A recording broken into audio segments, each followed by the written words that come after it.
Stoics just took it for granted that it was the individual himself or herself who was the sole arbiter of what that decision should be.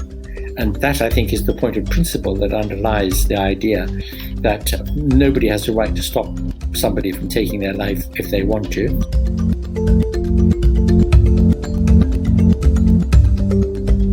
You're listening to episode 56 of the National Secular Society podcast produced by Emma Park. In the House of Lords, a private member's bill to legalise assisted dying to some extent was introduced on the 26th of May this year and is likely to have its second reading in the present session of Parliament. Much of the opposition to the legalisation of assisted dying is due to religious groups. The NSS is keen to ensure, however, that decisions about assisted dying are made on the basis of medical ethics and the principle of patient autonomy. This podcast will explore different views on how and why the law on assisted dying might be reformed and the opposition which such reform has faced. I will be joined by two guests with particular insight into this topic. My first guest, Molly Meecher, Baroness Meecher, is a crossbencher in the House of Lords, President of the Haemophilia Society and co-chair of the all-party parliamentary group for drug policy reform.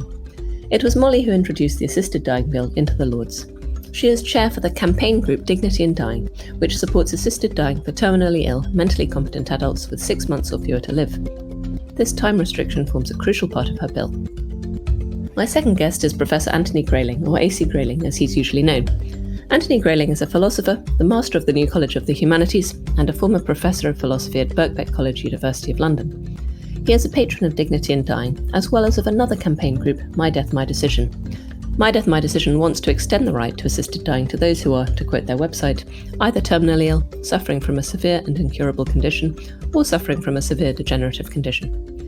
Anthony himself, as an independent-minded philosopher, has argued that the right to assisted dying should potentially be extended far beyond the 6-month limit advocated by Dignity.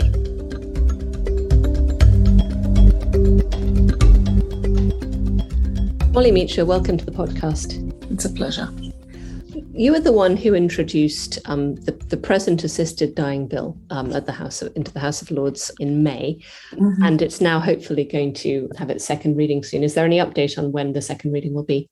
Well, I haven't actually asked because I wanted it deferred from September to October, and I feel as soon as we go back next Monday, I'll ask them, and I'm sure they'll give me the date. So that's when we'll know. Great. So onto the bill itself. What is the purpose of this bill? Its purpose is to prevent terrible suffering of dying people in those last weeks leading up to their death. We're talking about a small minority of people. Most of us can have a reasonable, or let's say acceptable death if we have really high quality palliative care. And of course, we are passionate believers in high quality palliative care. Our total concern is the reduction or ideal elimination of severe and unbearable suffering. And you're speaking here as the chair of Dignity in Dying. Absolutely, yes. That's where we stand. Great. And so what is the story behind how this bill in its current form came to be drafted? Well, to be straightforward about it, this very almost identical text of a bill was introduced by Lord Charlie Faulkner about 6 years ago, I think. And we felt that there had been major changes in attitudes to assisted dying over these recent years, with a huge shift, for example, on the part of doctors who, 6, 7, 8 years ago were quite clearly against legalising assisted dying. Now we have a majority of doctors broadly supporting their royal colleges, ending their opposition to assisted dying, and about 50% of doctors themselves would like to see it legalised. So that is a massive shift, and there's also been a very considerable shift towards favouring assisted dying on the part of MPs from really quite a low level 15 years ago to something like parity now. So it seemed the right time to raise this issue again in Parliament, and therefore I put in for a private member's bill, and it was drawn number 7, and therefore here we are. This is a private member's bill, and I should be introducing it hopefully in October. Why do you think there's been such a big shift in recent years, in very recent years, in fact? Well, there are probably several reasons. I personally think that the campaign by Dignity in Dying, the organisation that I happen to chair, and I don't take any credit for myself, but I do think Sarah Wootton, the director of Dignity in Dying, and her team are outstanding. And we've had just one horrible case of people suffering before they die after another. And the team have tried to clarify what that suffering is like through the media. The media have been a huge, huge help in this. We had someone called Noel Conway, who suffered with motor neuron disease, and he took his case to the High Court, supported by Dignity in Dying, asking for the right to an assisted death on the basis that denying him that right was a breach of his human rights. And this went all the way to the Supreme Court, who decided that this was a matter for Parliament, that the court shouldn't decide a matter of this kind. I would question that, actually. In Canada, it was the courts that decided that this was a human right and asked the Parliament to put through the law, which they did. In fact, it's a rather broader law than we want, but the basic principle was that the courts did drive it, in fact. Why do you think the percentage of doctors in favour is lower than that of the general population? Are they worried about being sued?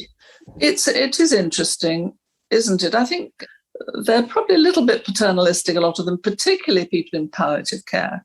They want to take the decisions for their dying people. And the idea that you hand that decision to the patient, and it's the patient who decides, is my suffering unbearable? Do I want an assisted death?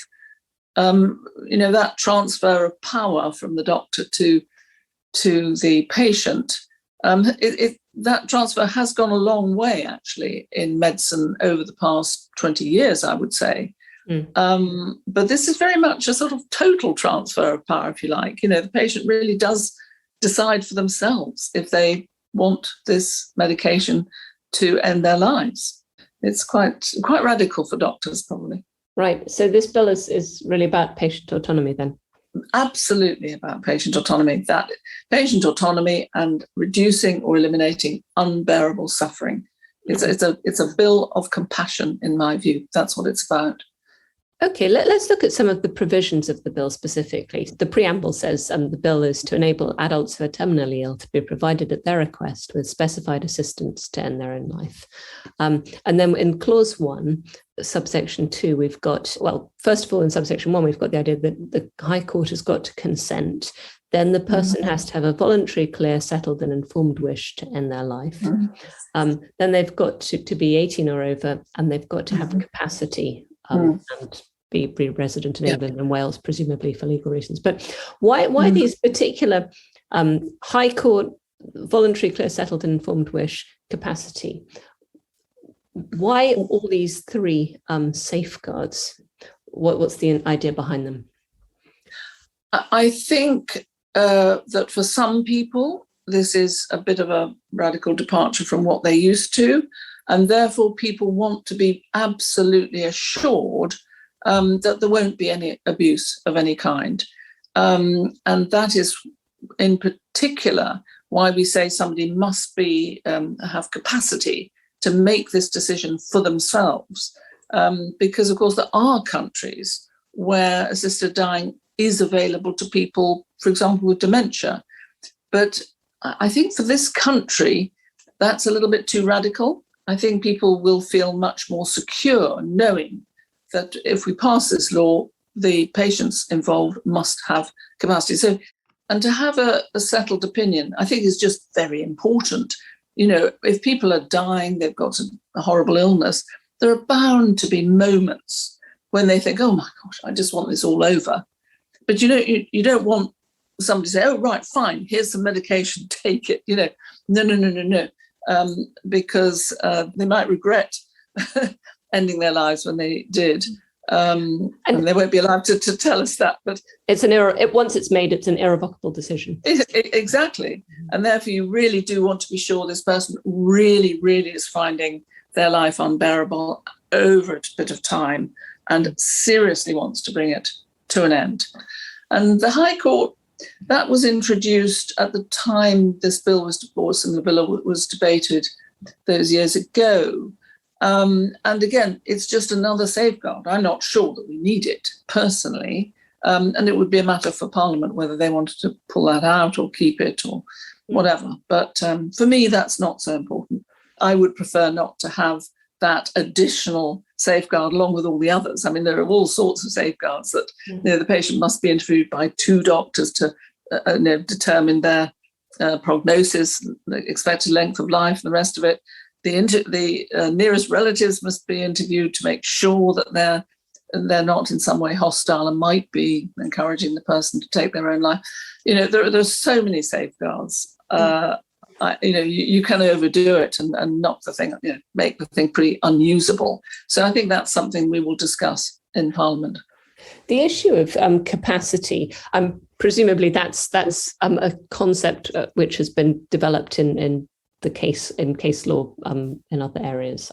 Yeah. Oh, very much so. I mean, this bill very closely allies with the bill or Act of Parliament in Oregon that has been in place for more than 20 years.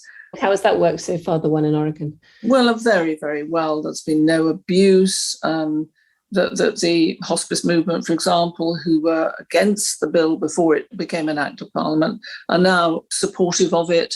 The quality of palliative care is I think, the best in the US, in Oregon. So, assisted dying must, in our view, go hand in hand with the best possible palliative care.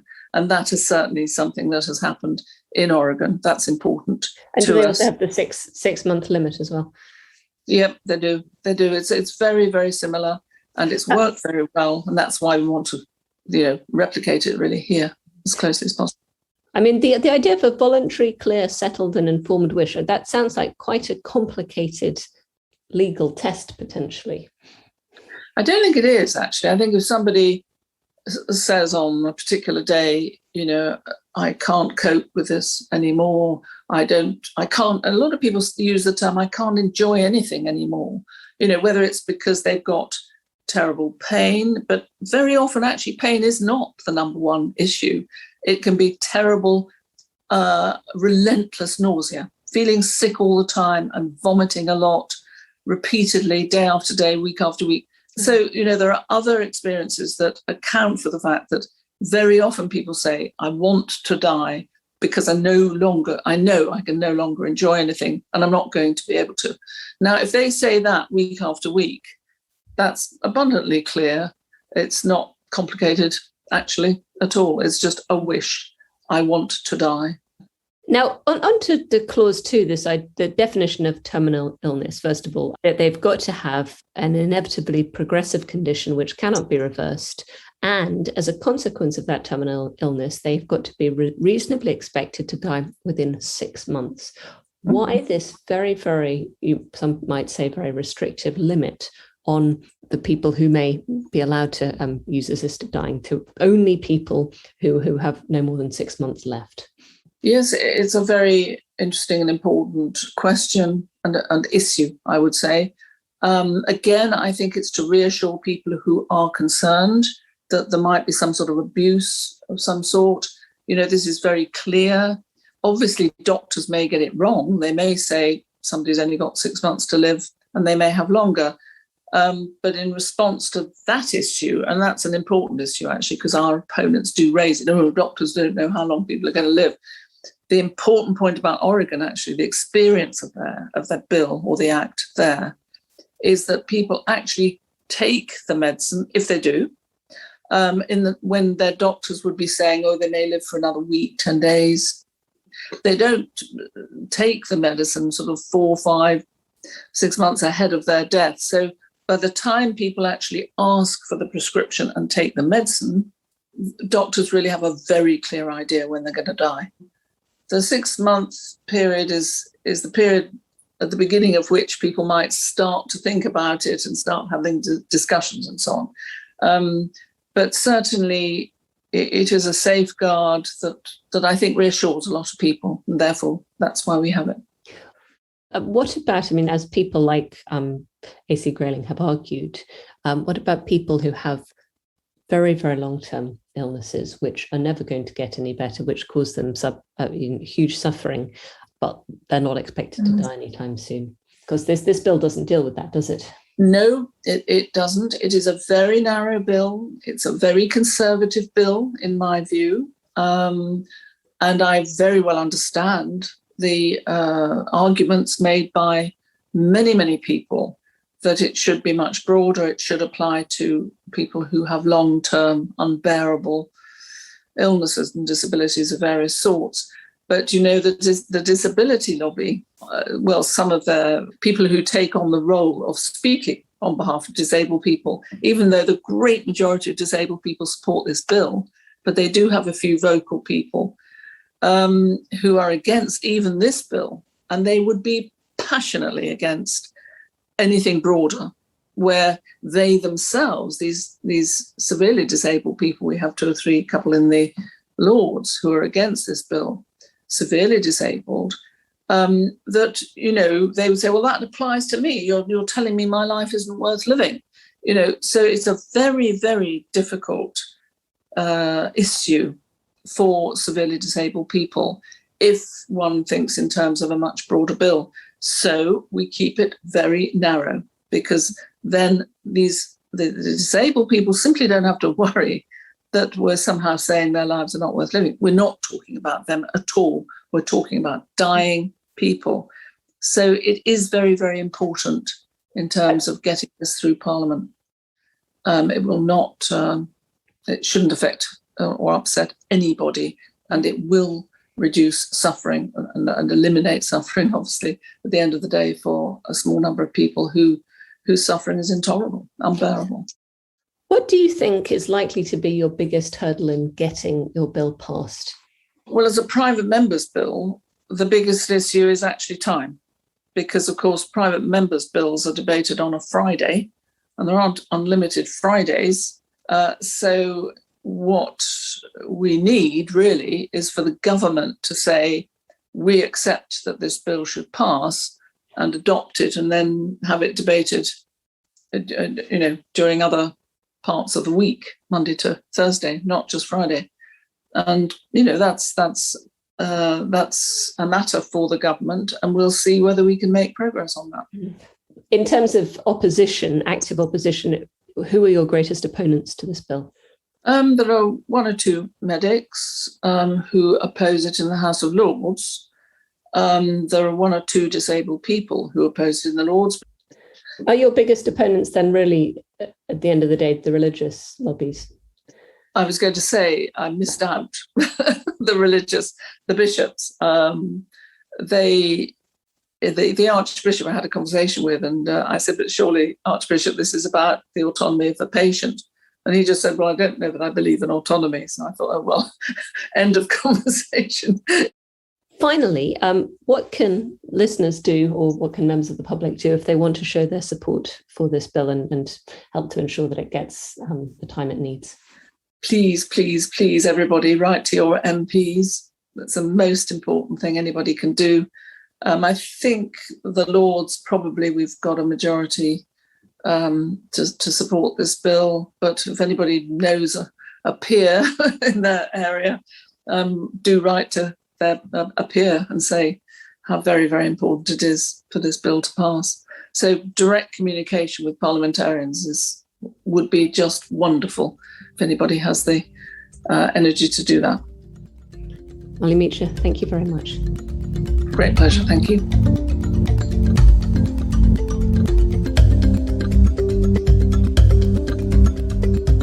Anthony Grayling, welcome to the podcast. It's my pleasure. Nice to be on, Emma. First of all, so you were involved in drafting an earlier bill on assisted dying, which was introduced into the House of Lords in 2003 by Lord Joffe. How similar was Lord Joffe's bill to Lady Meecher's, and why do you think it failed in the first decade of the 2000s? It's rather different from Baroness Meecher's bill, much more extensive in its provisions than Baroness Meecher's bill, which is very restrictive.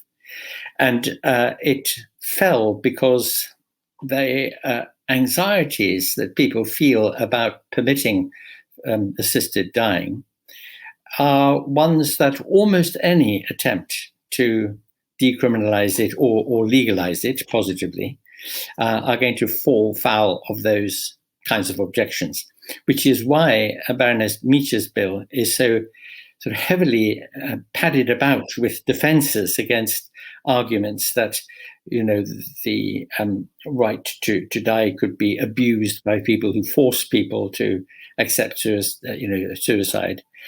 And unfortunately, every successive attempt made since Lord Joffrey's bill has retreated and given up more and more territory to the objectives until we now have a bill, Baroness Meecher's bill, which, by the way, I welcome, of course, because anything that's done in this line is welcome. It's a step in the right direction.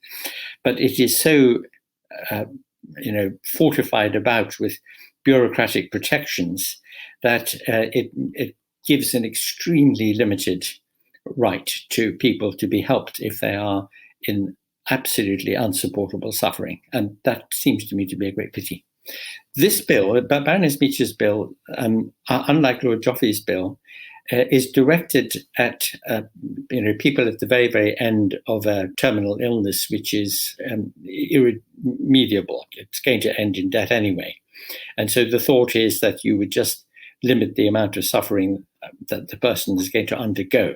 And that is the restricted objective, allowing this shortening of suffering to happen.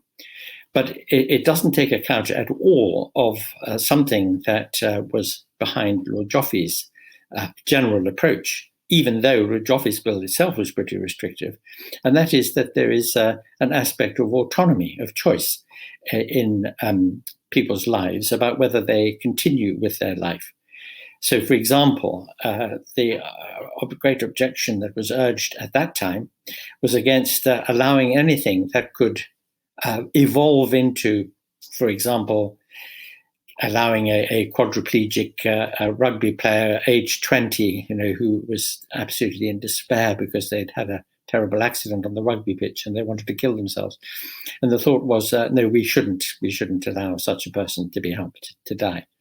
And so there's quite a lot of, actually, it's slightly more complicated in a way, and it might be helpful to approach this from the following direction. Back in 1961, suicide, which used to be a crime, if you tried to commit suicide and failed, you could be held criminally liable for doing it. And that was for religious reasons, wasn't it? Indeed. And in fact, of course, those same reasons lie behind the arguments that we're talking about now, too. But when suicide was decriminalized, so it wasn't legalized, but it was decriminalized, what was left in place was a clause, Section 2 of the 1961 Act, which keeps it a crime to help anybody to commit suicide. So that has been a target of debate ever since then. And efforts that have been made by the Voluntary Euthanasia Society and its successor organization, Dignity in Dying, and My Choice, all this has been aimed at asserting, getting a recognition of the autonomy of the individual to make a decision about whether or not they want to die. And behind the arguments against this, the abuse argument, is also sometimes what I call anyway, the but argument. But what happens if the person's lived on for a bit, they might change their mind, and then they might find that even, if they were disabled or something, they would still find a lot of value in life. So we shouldn't allow them to take their own lives now in the hope that later on they won't want to. That kind of argument. So I call that the but argument, okay? Mm-hmm. Or the second chance argument, perhaps, if you like. Yeah, or the second chance argument, indeed. Perhaps that's a better name for it. So now, the idea is that somehow or other society has an interest in what an individual seeks to do. And indeed, society does have an interest. The great question arises, where does the autonomy of the individual end and society's interest become overriding with respect to the individual's autonomy? Obviously, if an individual decided to kill some other individual, then society has an overriding power and right to stop the individual from doing it. But the question is, does society have the right to stop an individual from taking their own lives on whatever grounds? Because it's not a criminal offense to do it. And that means that functionally speaking, you have a right to do it. And so that right is recognized by the 1961 Act, in fact. And yet, the really odd thing is that the whole debate about assisted dying was targeted on people who want to end their lives but can't because they're paralyzed, for example. This bill, the Baroness Meecher's bill, doesn't address that at all. In fact, on the contrary, if you look at the details of the bill, where it talks about the actual, administering of the help to end a life, which is in section 4.6 of the bill, it talks about self-medication, self-administering of the suicide medication, and therefore doesn't address specifically the question of somebody who is completely paralyzed and unable to do it for themselves, which is, of course, the key issue with assisted dying. So there is a very strict limit in that case on what the doctor can actually do to help someone. Yes, so all that this bill does is it allows the doctor to prescribe and to take to the patient the medication in question, but it doesn't give a license to administer it, to inject it, or to pour it down the individual's throat, let's say. And that misses the point about the Section 2 of the 1961 Act, because implicitly it seems to leave in place the possibility that somebody could be held liable for, under the terms of the 1961 Act. And even more worryingly, several sections in the Meecher bill, and I can cite them, but the whole of Section 8 has this effect, so it was 3.8, 4.9, gives so much discretion to the Secretary of State of the day about the interpretation of the Act and about what at that time can be regarded as the applicable code of conduct for the doctors in the case and for the patients in the case and so on, that it leaves wide open the possibility that the effect of the Act could be negated, because the Secretary of State might decide, and has discretionary power to do this, to place further limits on how this can proceed and on what the High Court must decide. But none of this addresses the great question of principle, which is the autonomy. So now we have a very odd situation. After the 1961 Act, it became no longer a criminal act to attempt or to commit suicide. Fine. So this means that you can commit suicide, okay? Now we have the medical means to make ending life easy and quick and painless. But at the moment, the situation is you can commit suicide, but nobody's going to help you to do it. So there's always the risk of a botched suicide. And you could end up in a worse situation than you were in before you attempted suicide if you botch it. And if you are disabled and you cannot administer a means of suicide, then you can't get help at all. That's the current situation of the law. You either botch it or you don't get any help at all. In fact, the most vulnerable people, the people most in need, are those who are most distressed by being unable to exercise any kind of autonomy. And they're the ones who are precisely denied at the moment. And, this bill, Baroness Meecher's bill, given the problem with the clause that I've mentioned about self-administering the medication, doesn't address that. What happens with this bill of Baroness Meecher's is that on the one hand, it introduces, in order to try to block all the objections that are going to come from the nay lobby, the religious lobby, it introduces a very, very heavy bureaucratic apparatus, the High Court and 2 doctors and 14 days and settled intention and what have you. And of course, the settled intention and the time gap are good. And an independent eye on this from an independent doctor is good. All that kind of thing is good. Seems to me that getting permission from the High Court makes this far too cumbersome, expensive, and time-consuming, especially given that it's meant to be a 6-month window, and with the High Court and then with the 14 days and et cetera, it so closes that window as to make it kind of pointless. So in all those ways, that the bill is a very rickety edifice. And I understand why it is, because it's trying to block all the objections. But the objections, should be countered firmly by insisting on the autonomy of the individual. Let's pause there and actually consider these. So as a philosopher, maybe you could start off by playing devil's advocate for a minute. What are the main arguments against assisted dying that are being advocated at the moment by the religious lobby and others? That people could be persuaded by their relatives to end their lives, that medical professionals could want to free up beds in overcrowded wards, that people would be put under pressure to choose assisted dying because it suits somebody else. So that's the abuse argument. Then there is also the but argument, or the second chance argument, that if only that we could help them properly. We've got lovely hospice care, we've got medical miracles, we've got new treatments.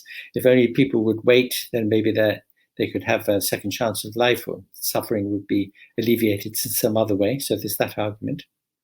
And then lying right in the background of all these arguments is, no individual owns his or her own life. It's given by God. You have no right to take it away. You've got to put up with the condition. The sort of sanctity of life argument, I think, as you put it. Yeah. So those are the arguments going to. Are they primarily being advocated by religious people at this stage? I would suspect that most of the people who are looking for arguments against assisted dying have a religious motivation, but not necessarily, not all, because the second chance argument and the abuse argument could be offered by anybody who was genuinely worried about those things.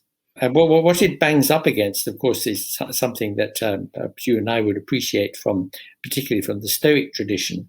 The point that I'm going to develop about the autonomy of the individual is that the Romans, certainly in the Republican period, regarded suicide as being the ultimate act of freedom, the ultimate palliation against all kinds of ills, not just illness and pain and suffering, but against humiliation or defeat or being desperate about the collapse of the Republic because the empire is taking over, whatever. Okay, so it was regarded as a right of an individual to decide because it is the individual's life and the individual has disposal of it.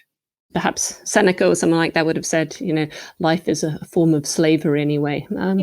What then, in your opinion, is you said that people who are in favour of assisted dying should really, the bill should take a stronger approach. How would you do that? I think any bill should introduce very clear and strong safeguards against abuse. So it should be absolutely clear that it is the person's rational, settled desire. It's not just of the moment or out of despair over a divorce or something like that. So we do need safeguards of that kind. But once those safeguards have been met, there is no ground for restricting the kind of suffering that society is going to allow people to escape, and let other kinds of suffering be obligatory. That society says, well, tough, you've got to suffer it. You've got to suffer mental anguish. You've got to suffer despair. You've got to suffer heartbreak because we're not going to allow you to be helped to die. You can kill yourself if you like, but you take the risk of watching it, but we're not going to help you to die. And that seems sort of deeply unfair and also inconsistent, because if, as an act of compassion, you wanted to help somebody escape suffering, then why only in the last 6 months of a terminal illness? Why not for somebody who simply cannot come to terms with being wheelchair bound, let us say, or who is clinically depressed and is never, going to be dependent upon medications for the rest of their lives, and so on and so on. I mean, there are all sorts of existential conditions which bring huge amounts of suffering to individuals, which is why, how many tens of thousands of people commit suicide every year? And what proportion of those just make things worse for everybody and for their families and, and society, because it isn't done in a clean, quiet, helpful, sympathetic way. From that perspective, I mean, would the idea be then, so in clause 1.2, we have this idea that the person who is able to get help to commit suicide has a voluntary, clear, settled and informed wish to end his or her own life. So would you keep that, but I mean, just say that they may do this for any reason that they wish? Yes. So I would keep section 2A. I would certainly keep that, and B and C. I mean, all those things are very good. And I would keep the provisions where some independent verification that it is genuinely the person's voluntary choice. Okay, so those are the ones in section 3, that suitably qualified practitioner and so on. So, those are good because they provide safeguards. But when you get to they must be terminally ill, that they only have 6 months to live, those sorts of restrictions exclude so many people and so many kinds of suffering that the whole point of respecting the autonomy of people to make decisions about their lives and their death is associated with what should really be compassion on our part about the nature of suffering. We're more compassionate to our animals than we are to our fellow human beings in this respect. I mean, I know that's a very familiar thing to say, but it has the unfortunate merit of being true. The idea is that then suffering can take many forms and this should be recognised. Is one issue there, one potential problem, not necessarily from, say, a humanistic or from an individualistic point of view, but from the state's point of view, is it almost embarrassing that individuals might feel that they're suffering so much, I don't know, say for non illness related reasons that they want to commit suicide? Do you think that's perhaps a reason why the state is unlikely to allow people to just commit suicide if they want to, under any circumstances? No, I don't think so. I don't think that that's a reason, because after all, people do commit suicide, so, and the state doesn't think, oh gosh, well, we've really slipped up there because we should have done whatever it takes to have made that person's life happier and so on. So no, I don't think that's the case. Although there's an interesting sort of side bar issue to what you've just said there, which is this. If you think about social policy on assisted dying, sex work, and drugs. So if you think of those 3 areas of debate in society, we find that repeatedly, despite the fact that majorities of people are in favor of liberalizing the drug laws and in favor of assisted dying, that politicians are incredibly afraid. It's a sort of tabloid allergy anxiety about being seen to be too liberal on those issues. Somehow our political culture just doesn't allow us to do the sensible thing like our European partners do. If you think about how they deal with those sorts of social issues, they have a much more pragmatic and open-minded approach to them. There's something in our political culture which militates against that. And it spills over into this debate about assisted dying because everybody's too nervous to be pilloried by the Daily Mail on the grounds of wanting to be liberal towards people who have a desire to die. Is there a parallel at all between the attitude towards assisted dying and perhaps slightly earlier attitudes towards abortion? I mean, which is not legal in some Western countries, and which was perhaps carried a lot of stigma until fairly recently. Yes, I think that's a very good point, and of course we'll have the very similar root again, religious objections to abortion. People make the point, again, it's an often made, it's a knee-jerk kind of point about the United States, where people who are very much against abortion are in favor of executing criminals and people having guns, so the kind of contradictions that exist in those respects in attitudes towards the value of life. In the abortion, and indeed this is a very important point, because in the abortion debate, the competition is between the unborn and the mother.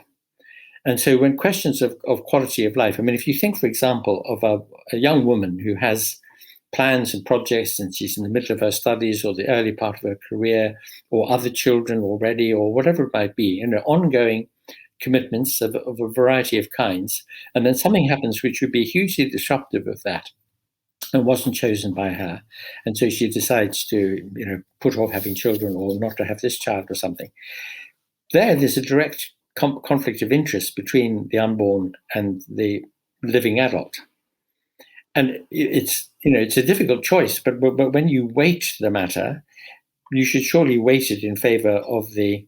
Surely is always the weak point in any argument, isn't it? But there is a case for weighting it in favor of the adult human being with current commitments and so on. Okay. Now, by the same token, the same kind of logic applies to the case of a person who wants to die.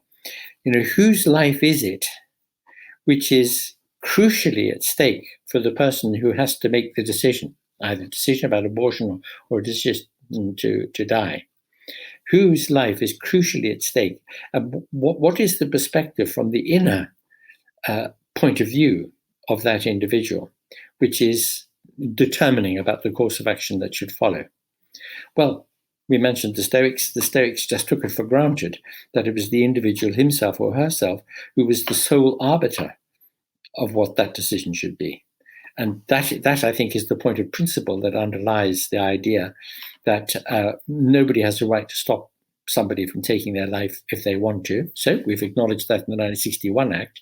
But now we still play dog in the manger for people who want to be able to do it safely and securely in a way that can't be botched, or for people who can't do it for themselves. And we're still not allowing them to do it. So it's a very, inconsistent and paradoxical situation. Is there sort of, again, a fear of being perhaps inhumane by allowing people to be assisted to kill themselves, but is that leading then to a greater inhumanity of not allowing people who have made the decision to do it? Yes, I think that's right. It does lead to a greater inhumanity. People tend to think, don't they, that there's life and there's death, and there's the right thing to do, and then there's the wrong thing to do. And moral dilemmas are typically present whenever there are two rights in competition with one another, when there are equally, strong arguments or compelling reasons on both sides, and you are forced to make some kind of decision. There's a big argument for encouraging somebody to take whatever help they can to live on. I mean, the vast majority of people don't want to die; they want to live on, and there's no reason why you shouldn't, in the face of somebody who wants to commit suicide, try to dissuade them from it on the grounds that it would hurt people who care about them, or that there might be an opportunity for, a cure in future or something like that. But trying to persuade somebody and making it illegal are two different things. And that's what's at stake here. I mean, I guess perhaps the contrary position might be that with other decisions, people perhaps should have more autonomy because their decisions are less final. Whereas this decision, you might feel very strongly that you wanted to commit suicide at one point, but then perhaps a year later you might change your mind. But if you'd done it already, then it would be too late in a way that no other decision is so irrevocable. Is that perhaps a reason? Well, this is certainly the most emphatically and invariably irrevocable. But there are lots of other kinds of irrevocable decisions that people make all the time. And very, very often, the problem in hospitals, the problem with people who are ill, is that it's their families who don't want them to die and who keep them alive and who persuade doctors to keep them alive and to prolong life and to prolong suffering. And we could change the culture on this by getting people to be more rational and more perceptive about suffering and about death and about the place of death in life, about the fact that dying is an act of living, which can be incredibly unpleasant for people who are experiencing it. And also the sorts of distress that are associated with certain kinds of conditions, either terminal or long-standing. Being doubly incontinent, having to be cleaned up by other people all the time and so on, the humiliation of it and the awful, plight that people are in when that's the case. All these things need to be understood on the grounds of compassion and on the grounds of the individual's right to say whether or not they're prepared to put up with it. You see, most people, I think, when you ask people in this country and you do polling, and we see 80% and more of people think that it should be a legal entitlement to ask for help to die. Not because they want to die, not because they're going to ask for help to die, but because they think, if I were in a really horrendous situation, I would like to know that I could be, eased out of it. That people want it as a kind of backstop. And that's the real importance of it. It's an assurance. Anthony, one final question. Now, we've talked about precedents for sort of making suicide acceptable in certain circumstances that go right back to classical antiquity. But what about specifically in our own time in 2021 in the UK? Now, we've gone through a pandemic and we're still going through one. Is it time for us as a society to rethink our attitude towards death altogether? Yes, I think so. I think we do need to have a proper conversation and a proper reevaluation and self-education about death, because it has become a kind of reflex, a sort of trope in all advanced Western democracies to act and almost believe as if death doesn't exist and it can be postponed. And everything to do with it, like aging and illness, can be treated and even cured. A cure for aging. Think of that. In the same way as we hope to be able to conquer cardiovascular disease and cancers and so forth. To postpone death, to hide it away. When you think of the Victorian experience of death, or indeed the experience of death in any society in any period of history other than our own, it was right there. It's in the bedroom in your house. Happened often. Children died all the time. Infant mortality was very high. You witnessed your parents and your grandparents dying in your own home. Now, it's all kind of sequestered away and it's all sanitized and it's all dusted under the carpet. And as a result, we don't face up to it in our own lives either. Anthony Grayling, thank you very much. That's a pleasure.